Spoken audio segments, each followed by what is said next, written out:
که سړی ته به څنګه پته لګي چې ما نه الله رضا دی او ما نه الله خفه دی.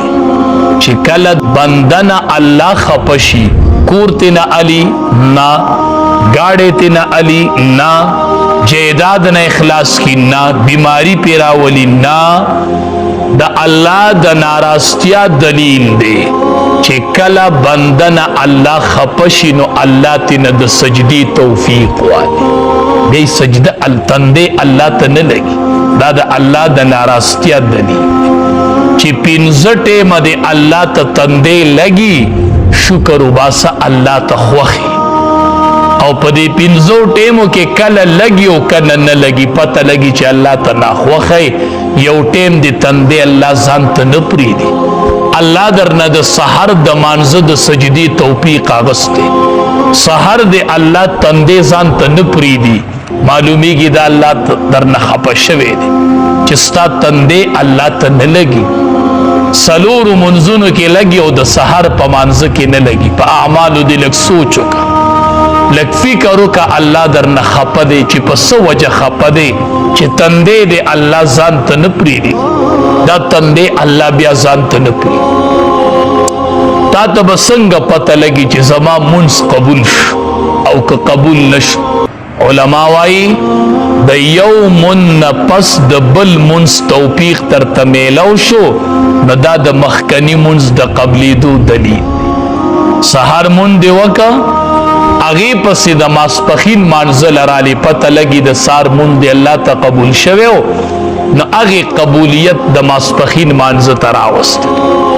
یو منځ دې وکړو بل نه کېږي، پته لګي چې دا مخکنی منځ دې الله ته نه دی. دا د سحر منځ چې مونږ نه کوو په دې لږ غور وکړئ، ټول غور وکړئ خپل ګریوان کې هر یو تن ته به اوس پته ولګي. دوه کمۍ به کېږي د هغې د وجې نه د سحر مونځ د خلقو نه پاتې کېږي. یو خدا چې دا خلق به د ماسخوتن مونځ نه کوي ځکه به د سحر مونځ ته نه پاسي. د ماسخوتن مونځ اونه کې جو الله وله د سحر د مانځه توفیق ورنکړي، یا به د ماسخوتن مونځ کوي خو په دې مانځه کې به یې څه کمیږي، دا مونځ الله ته نه قبلیږي ځکه سحر ته نه پاسي. او یا به دې د ماسخوتن د مانځه نه پس په ګناه کې مبتلا کېږي. چېرته ماسخوتن مونځ به دې کوي خو د ماسخوتن د مانځه نه پس په دې څه ګناه کوي، د هغې ګناه د وجې نه الله تندې سار ځان ته نه لګي. کنې دا کېدی نشي چې د ماسخوتن مونځ سړی وکړي او بیا د ګناه ونه کړي او اوده دې شي، سحر به دې مانځه له پاسي. دا د ماسخوتن مونځ به یې سحر مانځه له پاسي. یا خو به دا بنده د ماسخوتن مونځ نه کوي نو سحر ورته توفیق د سجدې نه میلاوي، الله ولا توفیق نه ورکوي. یا به د ماسخوتن مونځ کوي خو د هغې نه پس په دې څه ګناه کوي، چېرته د هغې ګناه د وجې نه الله سار ځان ته تندې نه پرېږدي، تندې نه پرېږدي. چې کله سړی سحر مانځه له پاسي که نه اودس وکړي په ده شیطان دمونه کړي هغه دمونه ټول ختم شي او دی چې په صف کې ودرېږي اسمان نه یو نور راشي او ده ته میلو شي، ټوله ورځې روښانه، ټوله ورځې روښانه. چې دا سحر مونځ یې نه کړی دی پاسین د شیطان هغه غوټې ته تاوي نږدې که سم کار کوي نو هغه مران لګي، ټوله ورځې به د اوځي. دا د شیطان هغه دم د ده نه تو دی. نو چې په دې سوچ وکړو چې مونږ ته د سحر د مانځه توفیق نه میلاویږي، څه وجه ده؟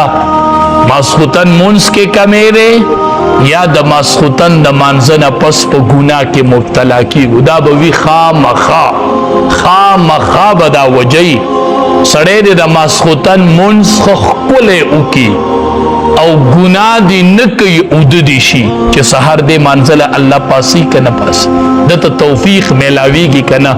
دا د ماسخوتن مونځ به د سحر مانځه له پاسي. نو چې کله الله د بنده نه خفه شي نو الله ترې نه د سجدې توفیق والي، بیا یې تندې ځان ته نه پرېږدي. فسجد الملائکة کلهم، سجده وکړله فرشتو، کلهم ټولو وکړله. ذهن ته دا سوال راته چې بعضو به کړي او بعضو به نه یې کړي، ډېرو به کړې وه نو الله وی فرشتو سجده وکړه، نا وی کلهم ټول کړي، یو پکې نه و پاتې شي. اجمعون په یړه وکړله په جمع سره. نو ذهن ته دا سوال راته چې بازو به یو ټیم کړي، بازو به بل ټیم کړي. الله وی اجمعون په یړه په یو ټیم ټولو د الله حکم ومن، الا ابلیس مگر ابلیس سجده ونکړله. د زمونږ سره دشمنی شروع شوله. دا زمونږ د نیکه د آدم علیه السلام دشمن دی او د هغې وخت نه د انسانانو سره دشمنی ده. نو دته دشمن ووایئ او د دشمن تسلیم کا. الا ابلیس مگر ابلیس سجده ونکړله. ابا انکار کو ایکون مع الساجدین، چې شي د سجده کوونکو سره د دې نه انکار وکړو. نو د آدم علیه السلام سره دشمنی شروع شوه. فرمایي وَإِذْ قَالَ رَبُّكَ، هر کله چې وی رب ستا للملائکة فرشتو ته انی خالق بشرا، چې بېشکه زه پیدا کوم یو بشر لره، من صلصال د خاورې ټنګار کوونکي نه، من حمأ مسنون د خټې زړې شوي بدبودارې نه. فاذا سویته، نو چې کله زه هغه برابر کم، ونفخت فیه او پوکې وکم پاغه کې من روحي د خپل روحنا، فقعوا له ساجدین، پس پریوزئ تاسو هغه ته سجده کوونکي. فسجد الملائکة، نو سجده وکړله فرشتو، کلهم ټولو، اجمعون په جمع سره، الا ابلیس مگر شیطان ابا انکارو کو اند دی خبرنا، یکونا چشی دے مع الساجدین د سجدہ کون کو سرا.